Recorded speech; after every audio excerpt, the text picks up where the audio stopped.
Welcome, everyone. I'm so glad you could join us today. My name is Aline Sigler. I'm with Provider Outreach and Education. Also on the line with me today is Mary Muko and Shakura Harris. I want to thank them for joining me today. Mary's serving as my co-host today. I want to thank her for her assistance behind the scenes here. Today's session is part of a recurring series where every quarter we're getting together and examining frequent error codes and their resolutions for our Part A providers. For those of you not familiar with the difference, Part A providers are facilities and institutions that bill to Medicare on the UB04 or the 837I equivalent. There's a similar series for Part B providers analyzing claims from different specialties. Part B, true Part B providers bill on the CMS 1500 or the 837P. Now, today we're focusing on skilled nursing facilities. So as I mentioned, the purpose of this webinar is to review some of the most common reason codes that we see on skilled nursing claims. Our goal is to avoid errors that result in unpaid claims. We get paid for being a claims processing contractor, but we have to make sure that we're doing it appropriately and utilizing the Medicare Trust Fund in the most efficient and cost-effective way possible. To accomplish this, we're going to begin with where we got the information, what the data shows, what claims are we going to be looking at. We're going to look at the top categories of errors, and then we'll analyze ways to correct and hopefully keep them from happening. Even if you haven't encountered some of these errors, this information will still be helpful to you, and you can refer back to it if you find you have claims in situations like we're going to look at. Now, here at WPS, we have multiple departments that review claims data on a constant basis, and they do that for many different reasons. Each business unit or department has their own scope of work that they have to do, and so they might use this data in different ways and for different reasons. We have a database that continuously rolls up claim specifics. And so I was able to look at and filter that data to find the claim information that we'll be reviewing.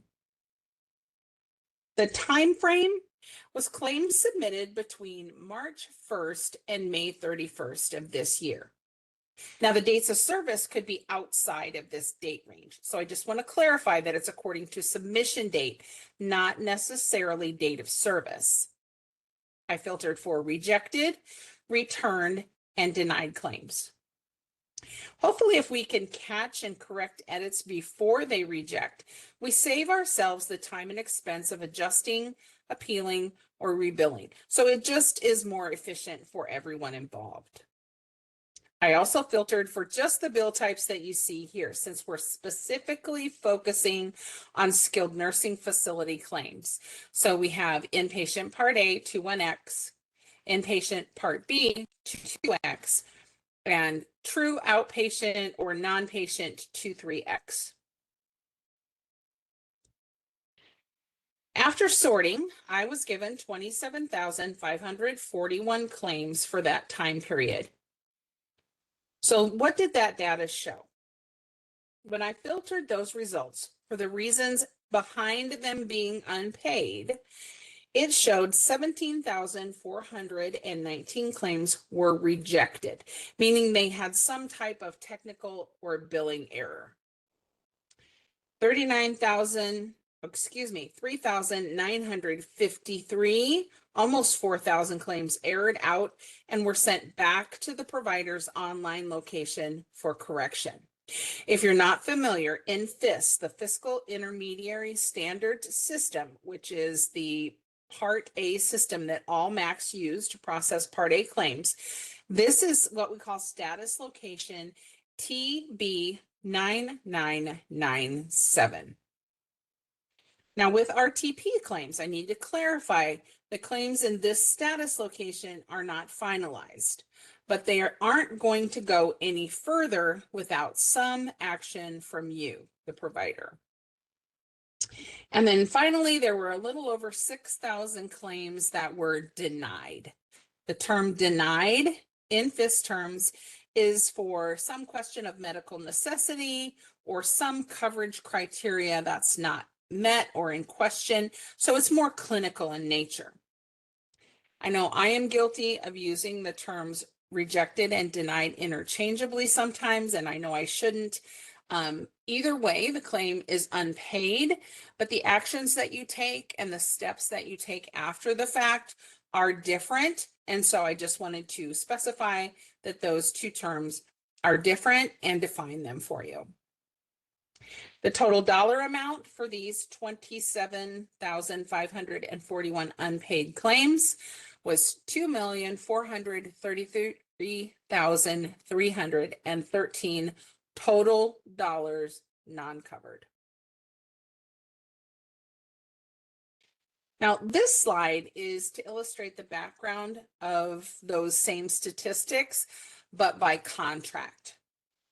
If you're not aware, Jurisdiction 5 is made up of providers in the states of Iowa, Kansas, Missouri, and Nebraska. It does contain also some facilities in other states across the country that might be part of a chain or a healthcare organization. Jurisdiction 8 consists of Indiana and Michigan. And so adding this information here isn't to compare the contracts as far as one's not doing the right thing or one's doing better than the other, because they don't have the same number of providers. So therefore they don't have the same number of claims coming in. This is just so you can kind of see where you are, where your claims are in the mix of things with this pool of claims that we're going to be looking at today. So the data, of course, showed a variety of error codes. This has hundreds, if not thousands, of reason codes. And the descriptions, or what we call the narrative, can be very similar on some of them. So I took the most prevalent ones and I combined them into the categories that we're going to look at in just a moment. We're going to go over these in more detail, so that'll give you a better idea of what they are, what to do about them. And so we want to break down these unpaid claims even further than by contract. So we're going to look at them based on type of bill. So that's what we're going to do next here. Starting with the 21X, the inpatient claims in that data sample. Here are the top 5 categories of errors. So I'll just read down the list and then we'll explore them in more detail in just a few minutes. So we had no qualifying hospital stay, claim edited 3 times for same reason, benefits are exhausted, patient has Medicare Advantage, and non-covered charges. Moving on to the 22X claims. They saw the errors that are listed here. Outpatient therapy threshold over applied, claim is not submitted timely, Medicare is not the primary payer, services after date of death, and no documentation received. For the claims on the 23X type of bill, we saw some of the same categories: outpatient therapy thresholds, timeliness, and Medicare secondary payer. But we also saw overlaps with home health and not medically necessary. That's what rounded out their top 5. So as we take a closer look at these, we're going to review the reason code or codes that appeared on the claims data report, give a brief explanation on what its definition is, and then we'll discuss what we can do to correct and prevent them.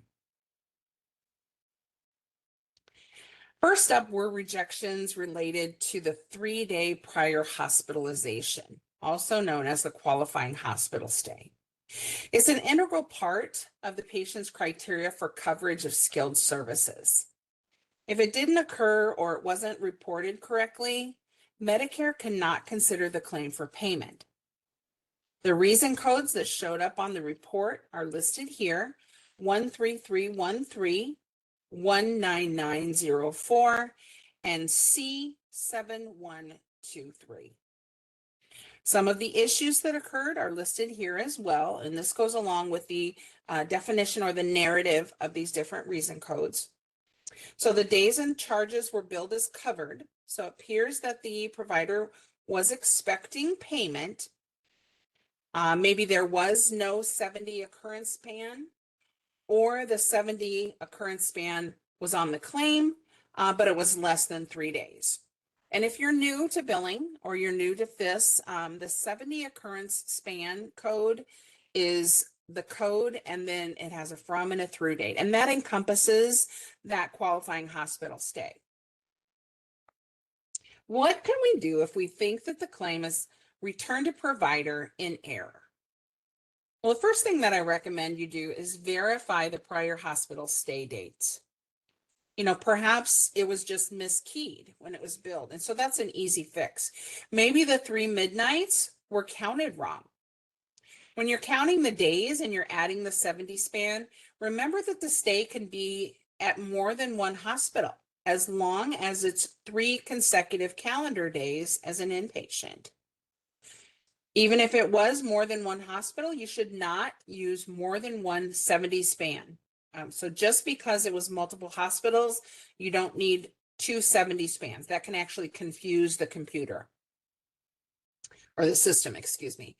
If there was no qualifying hospital stay and you need a denial, you can put a message in remarks. You can type no QHS, just like you see here, capital letters, space, and then so whatever's in quotes here, put this exactly verbatim like this on the first line of remarks.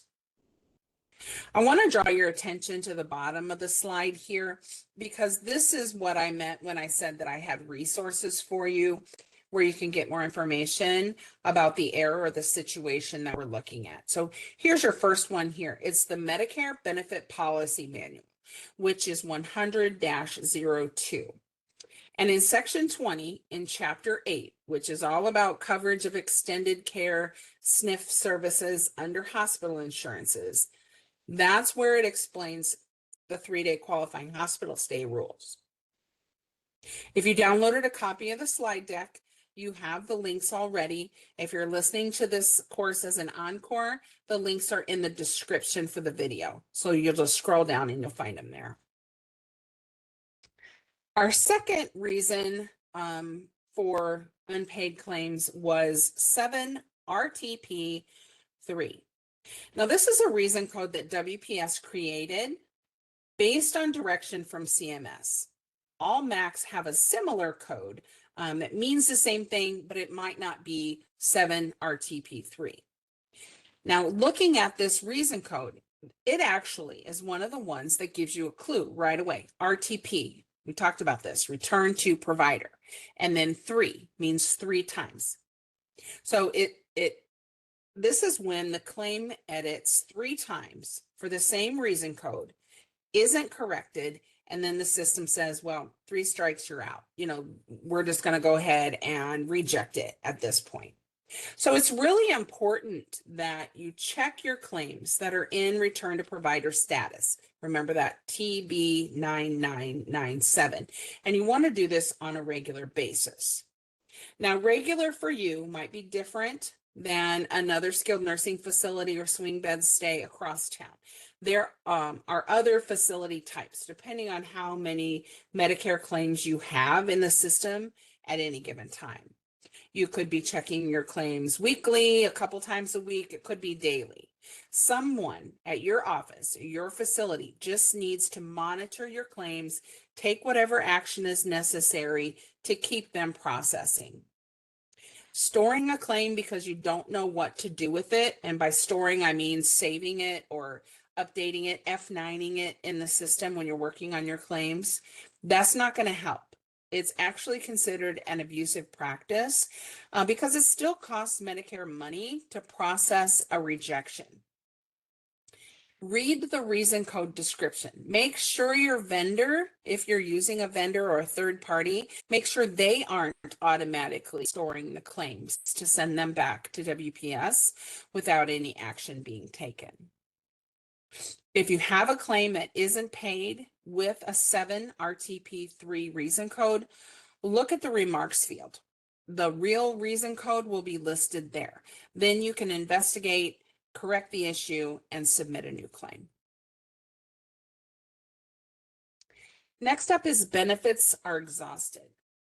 A beneficiary in a Medicare covered stay at a skilled nursing facility or in a swing bed stay at a hospital has a total of 100 days for skilled care per benefit period. And once these days have been used, then the claim will reject with the reason code that you see here, 70SBE. This is another reason code that gives you a clue. The S is for skilled, B for benefits, E for exhaust.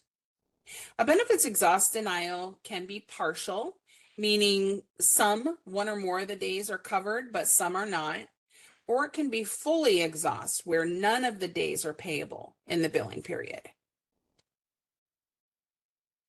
If you think that there's an error because you weren't expecting the patient to be out of days, check their eligibility.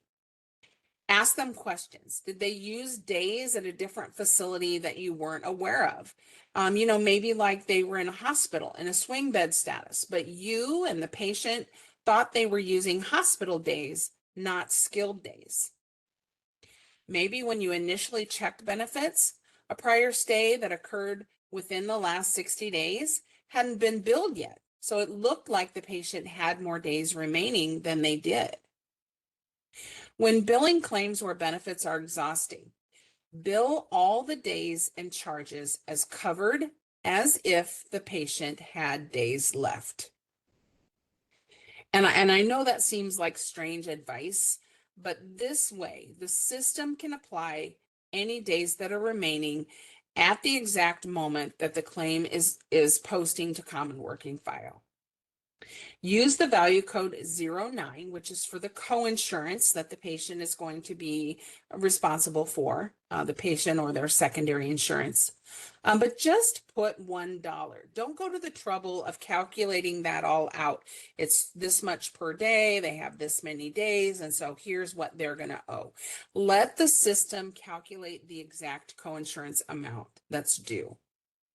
Usually, the benefits are exhaust or soon to be exhaust, and there's no real error in that when the claim has errors based on the way that it's submitted. So in some ways, I've seen where providers are trying to be helpful, but it's causing more errors than just billing everything covered, putting $1 for the coinsurance, and then letting the system apply the days and such that are left at the time. So we're just trying to help you, with the process. The Medicare Claims Processing Manual, this is 100-04, Chapter 6, Section 40.8. That's where you can find these guidelines. That chapter is all about SNF inpatient Part A billing and SNF consolidated billing, which I know we're not talking about today. We're not talking about consolidated billing, but the advice where it says to bill the charges and the days is covered can be found within there. So you're not just taking my word for it. You're going back to the regulations, seeing where CMS has that in black and white, and then processing or proceeding accordingly. Our next situation is reason code U5233. And it says that the admit date falls within a Medicare Advantage plan enrollment period, or if the claim was billed as informational only as in the patient is in a Medicare Advantage plan, but our records don't show that the patient was in a Medicare Advantage plan at the admit date. So you're going to have to kind of backtrack and do some research on your claim to see what the exact situation is. So first, we're going to check the patient's benefits. We're going to verify if there is a Medicare Advantage plan. And if so, what are the enrollment dates? If the enrollment dates are incorrect, the Medicare Advantage plan has to have the patient's record updated. If they're able, the beneficiary can contact Social Security to correct the effective or the termination dates.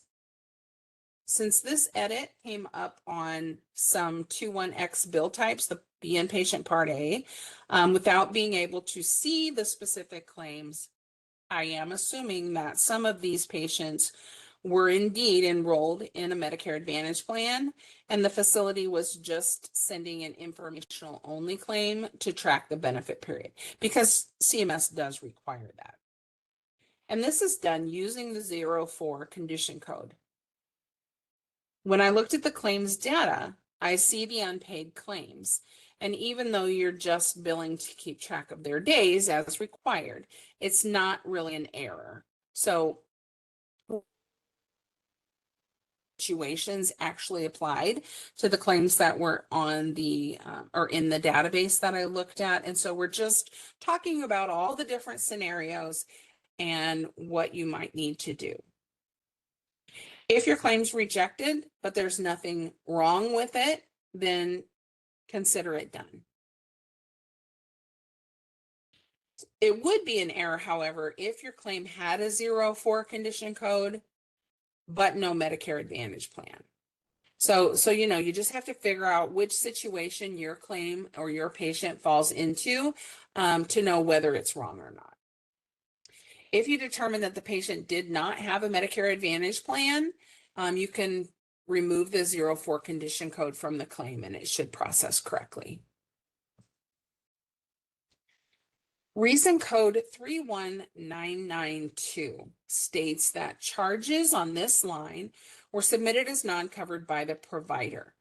The type of bill is equal to inpatient. The non-covered charges are greater than 0, and the occurrence span code 79 or M1 is not present. So I think we need to define these two occurrence span codes. The 79 is used on institutional claims to identify verified non-covered stay dates for which the provider is liable.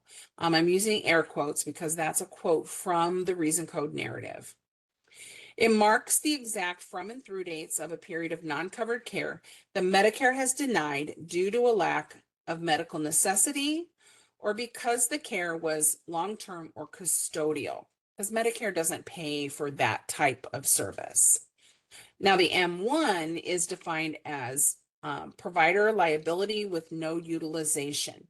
It indicates that specific dates of a stay were denied by Medicare, again, due to lack of medical necessity. And so the system is just a little confused. It's not sure what to do with these non-covered charges. I do have a resource here at the bottom of this slide. It's a skilled nursing facility billing reference. It's a Medicare Learning Network tool that you might find really helpful. It's talking about payment, billing requirements, skilled nursing facility stays, defining what skilled care is, all kinds of things. It's a really good resource for you. So I've added it here if you want to take a look at it. Now, what are our options to resolve and prevent these errors? In some cases, services are billed as non-covered on purpose. So even though there was no payment, it may not be a true error. It's unpaid, but it's not wrong. But again, the system is confused as to why the charges are billed uncovered with no reason why. Maybe you needed a denial to bill the patient's secondary insurance, or you knew the stay or the service would not be covered by Medicare. In those instances, you might consider giving the patient an ABN. That might be totally appropriate to shift that financial responsibility from provider liable to beneficiary liable. You do want to be careful though, and make sure that the way that you're billing gives you the right reason or reject code that you need for your situation. If you bill something non-covered, you're probably going to get a general or a generic rejection message that just says provider submitted non-covered charges. And that might not be what you need to file with a supplement or secondary insurance. And also it will likely show provider liability because the system doesn't know any different. So now let's take a look at the next reason for rejection. If you're not familiar, Medicare has annual limitations for outpatient rehabilitation therapy. Previously, if you've been around a while, you remember that these were called therapy caps, but now they're known as the KX modifier thresholds. There's one threshold for occupational therapy and one for physical therapy and speech language pathology combined. So we have two different reason codes, and as you've guessed, one pertains to each of these thresholds. 7V822 has to do with PT and speech, and 7V824 pertains to OT. The threshold amount is applied according to the Medicare approved amount. So once a patient reaches that threshold, what happens? The resource at the bottom of the slide here contains a link to the Medicare Claims Processing Manual, where you can learn more about the therapy thresholds and the use of the KX modifier. Now, both reason codes appeared in the claim sample for this quarter. We need to know if the additional therapy above the threshold was medically necessary.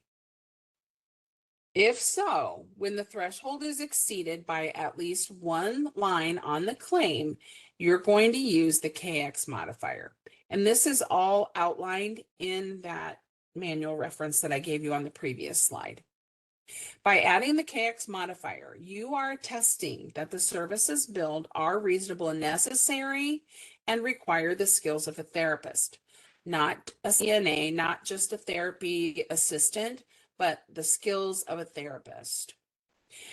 Using the KX also attests that the use is justified by appropriate documentation in the patient's medical record. Now, if therapy above the threshold is not medically necessary, but let's say the patient, their family wants to continue receiving services, administer an ABN outlining why you believe the services will likely not be paid by Medicare. If the patient agrees, you can use the GA modifier on the affected lines, along with the 32 occurrence code with the date that the ABN was given. You can view the amount of therapy that's applied towards the therapy thresholds in our portal, the Secure Net Access portal known as SNAP. The resource listed here on this slide is a booklet about using the ABNs, what the rules are, where the forms are, and all of that information. Reason code 39011 is up next, and this is for claims submitted more than 1 year from the date of service or the through date if the claim spans more than 1 day. Some exceptions identified CMS may be administrative errors, retroactive Medicare entitlement, or retroactive disenrollment from a Medicare Advantage or a PACE provider organization. PACE stands for Program of All-Inclusive Care for the Elderly. If your claim's been rejected for timely filing, your remittance advice will contain group code CO, meaning it's a contractual obligation. So it's provider liable. You may not bill the beneficiary for the services, and timely filing rejections are not appealable.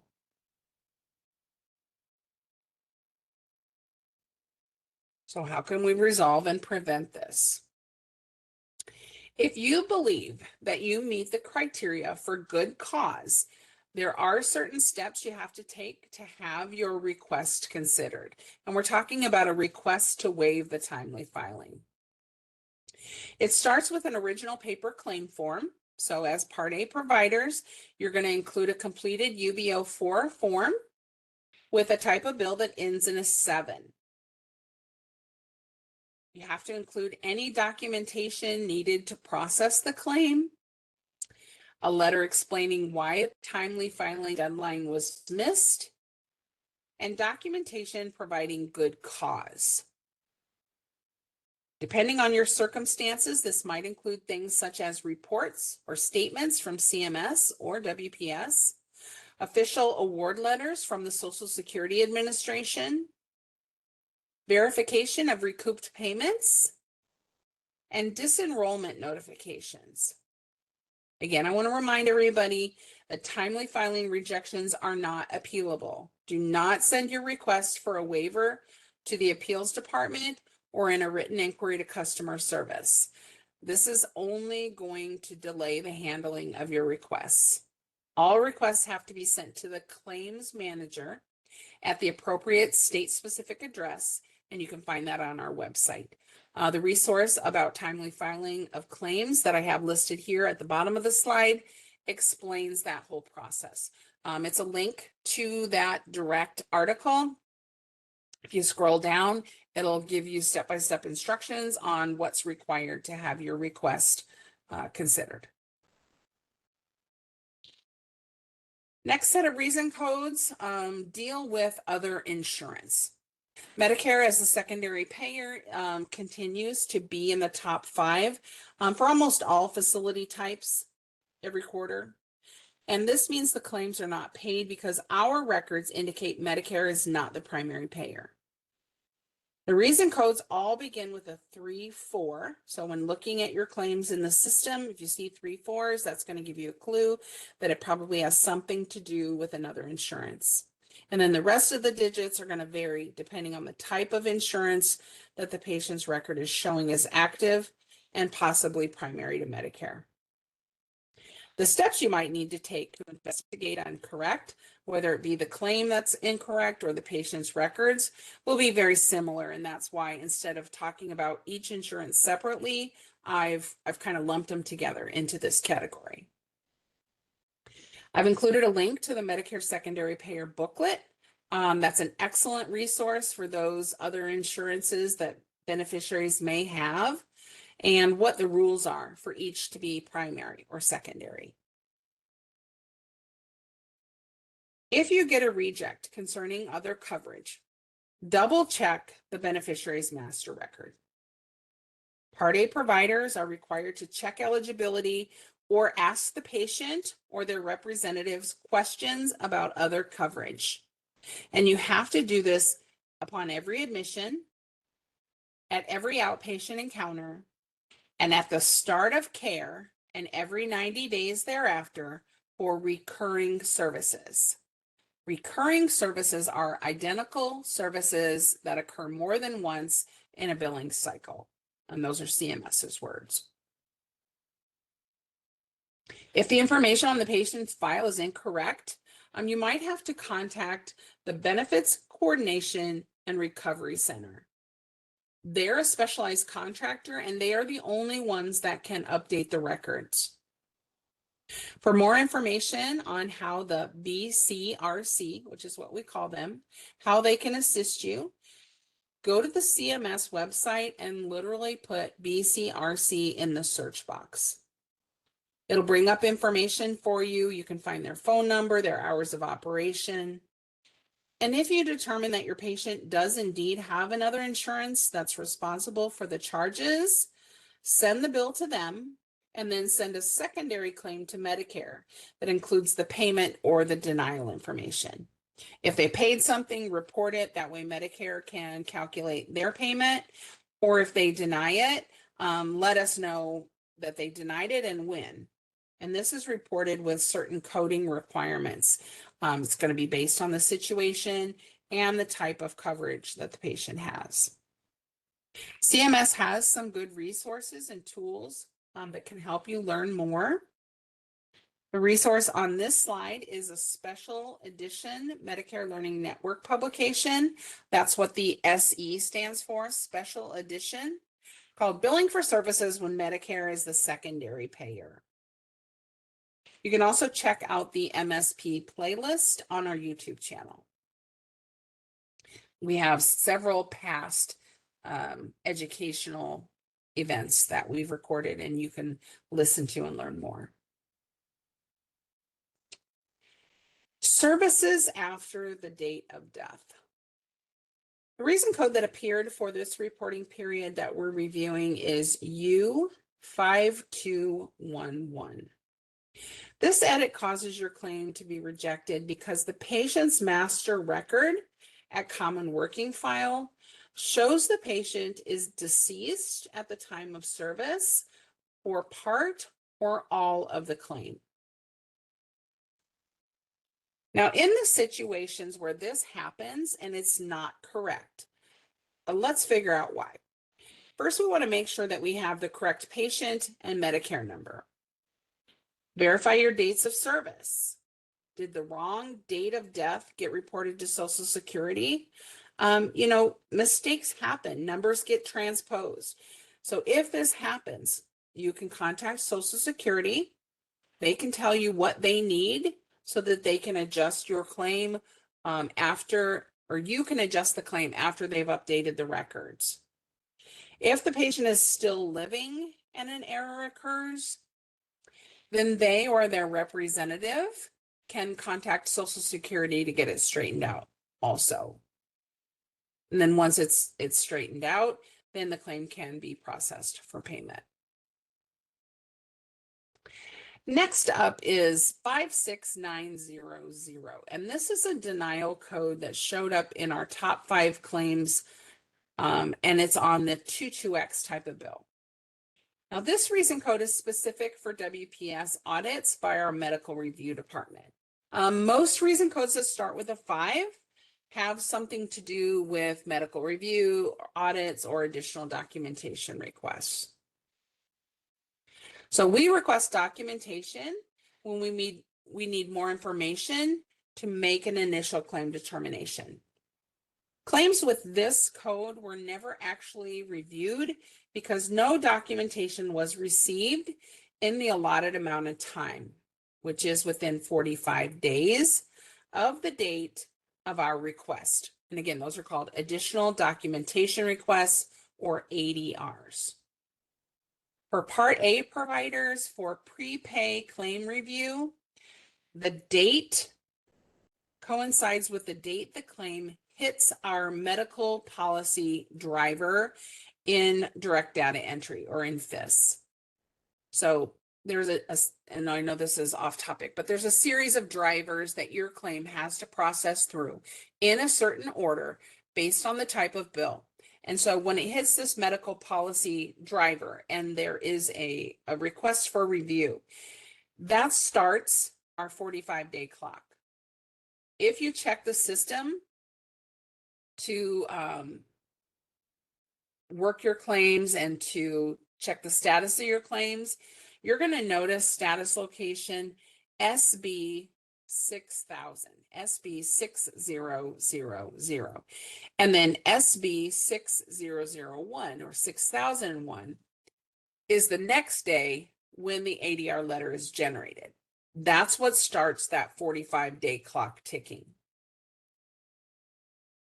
The resource that's mentioned on this slide is an article on our website titled Responding to Medical Review Additional Documentation Requests, or ADRs. So it can kind of outline this process for you and tell you what to expect and what you need to do. So to resolve and prevent this error, plan ahead. That's the main thing. Develop an internal process to check for and act upon ADR requests as soon as they're received. Determine who in your office or in your facility is going to handle requests and have a plan so that if a request is received, it gets to the right person or area, and then make note of the deadlines in which to submit medical records. ADR letters are mailed by postal mail. However, you don't have to wait for the paper letter, and I recommend that you don't. With the mail service being how it is today, I mentioned that you can view the ADR in DDE or in FIS. If you're a registered user of SNAP, which is our provider portal, you can also view the ADR letters there. Collect all the documentation that's requested. Attach a copy of the ADR letter or a screenshot from the system. Doesn't matter which system. Attach it to the documentation that you're sending.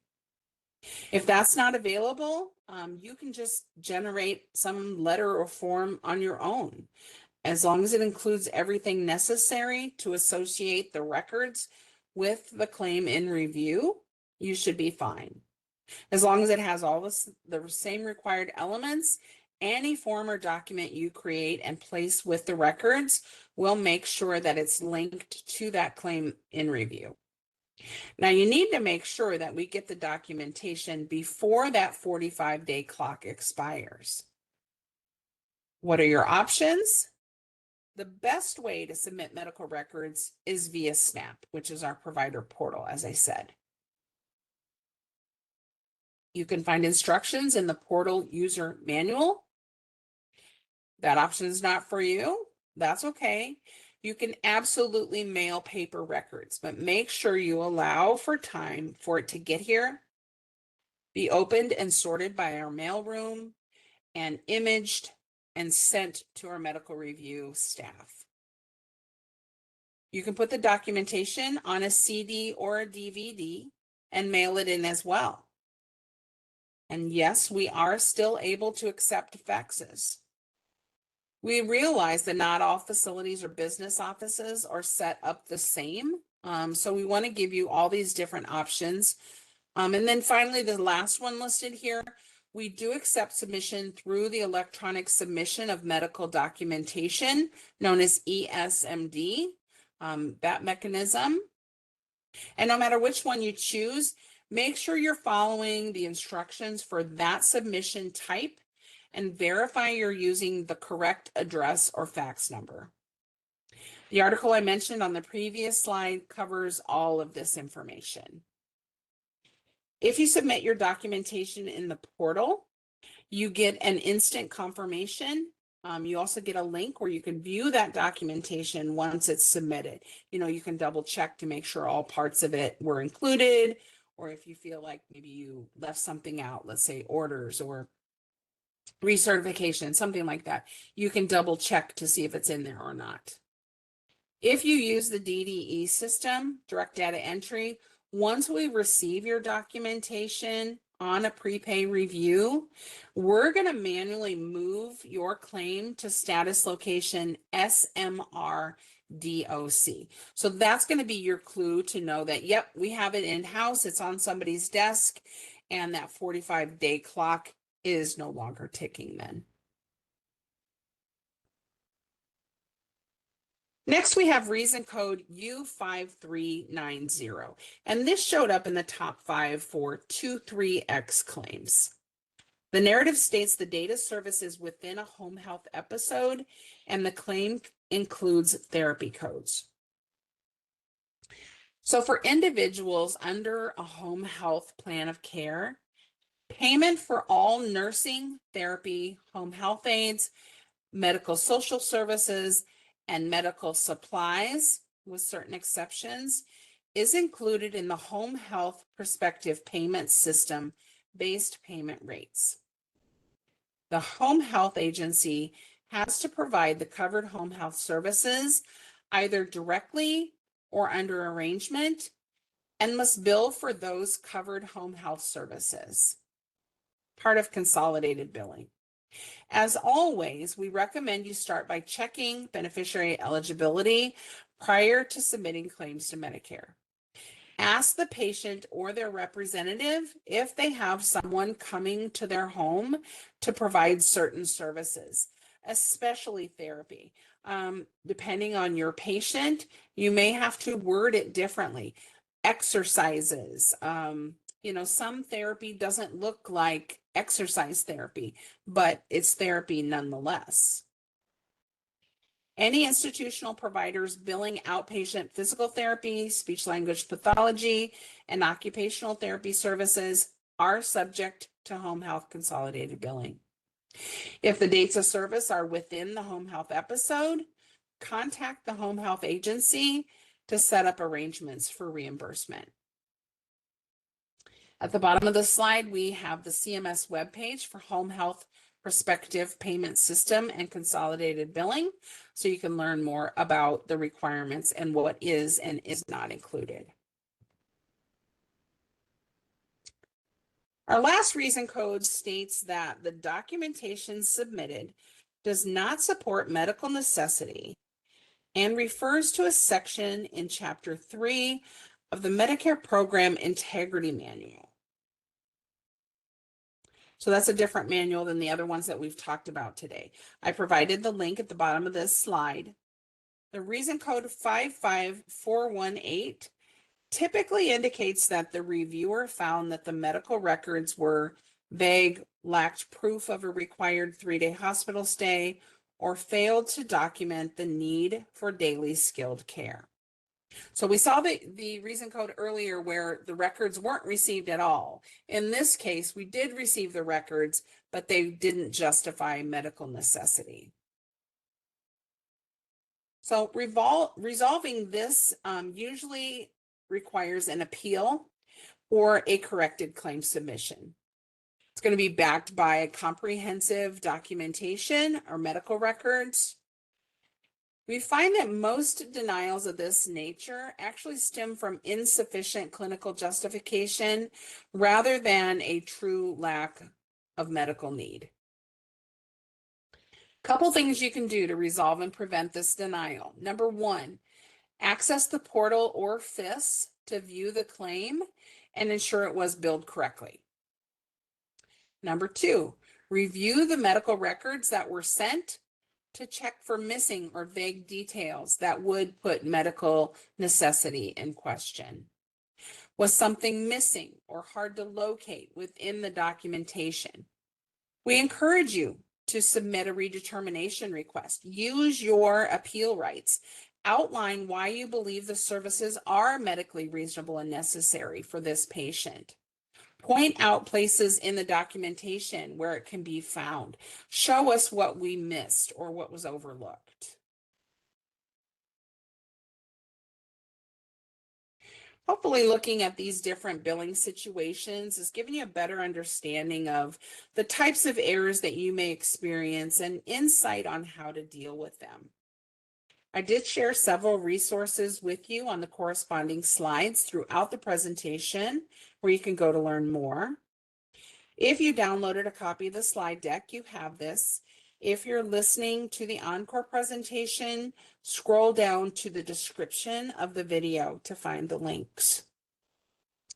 One more resource that you might find useful is a tool on the WPS website, and it's for looking up specific reason codes, details, and pointers for correcting rejected claims.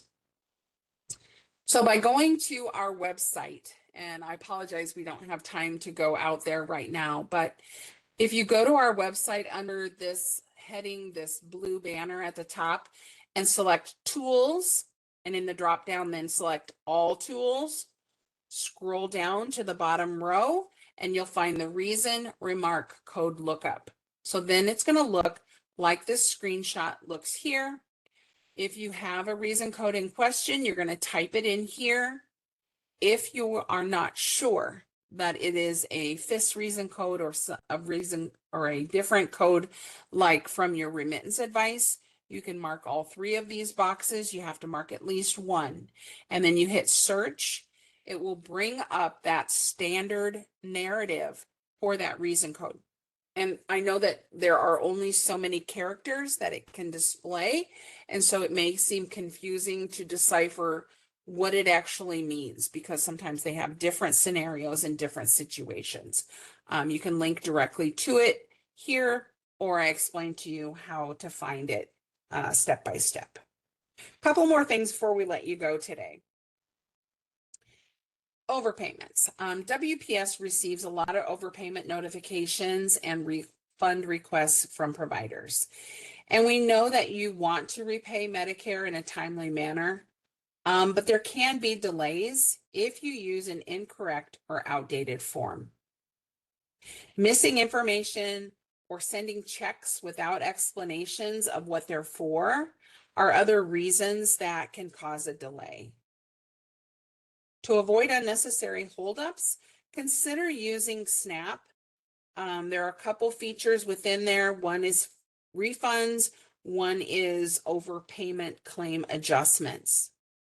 So by doing it this way, it allows fast and efficient processing of your overpayment and refunds to Medicare.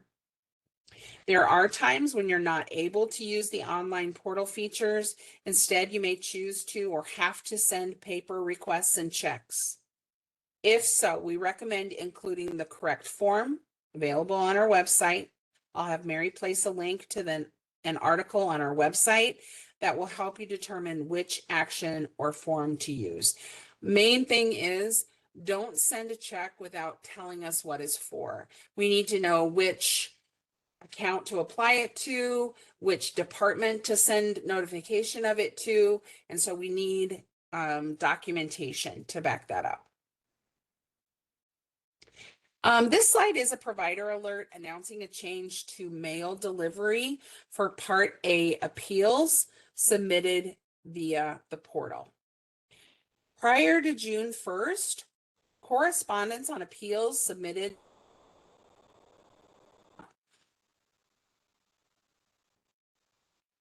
effective June 1st, all providers with an active SNAP account who submit their appeal requests through the portal will no longer receive decision letters through the U.S. mail. All appeal letters can now be viewed and downloaded directly in SNAP. Providers will also now receive an email notification regarding a decision on their appeal, and then you'll be given immediate access to their appeal correspondence. This is just a request to have you help us spread the news about this event. The next National ABMAC Ambulance Supplier and Provider Coalition webinar is coming up later this year. It's actually open for registration now, and we've included this slide as just an advertisement for it. The webinar will be held virtually on Wednesday, September 16th from 12 to 2 Central Time, which is 1 to 3 Eastern Time.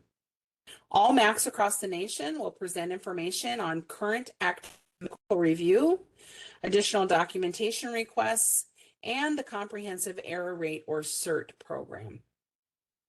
If you register, you'll have the opportunity to submit questions ahead of time, but there will also be a live Q&A session. If you want to learn more about the coalition, visit our National ABMAC Ambulance Provider and Supplier Coalition webpage. I'll have Mary drop a link to that in the chat as well. And even if this event doesn't pertain to you or your job, help us share it, please. This slide is to make you aware of an upcoming CMS event.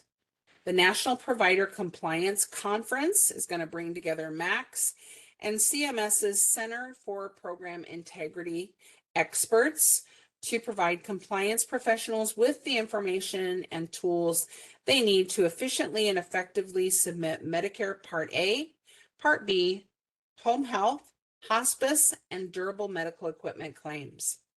This is a two-day in-person conference, It has a combination of learning opportunities available, including individual presentations, a question and answer session, and panel discussions. There'll also be a dedicated exhibit to allow for individual engagement between MACs and providers. This event is for Medicare fee-for-service only, not Medicare Advantage, so we want to clarify that. And if you want more information and you want to register, you can use the link on this slide here, or go to our website. You'll see a banner there that is announcing it. Now it's time for questions, and we are running short on time today.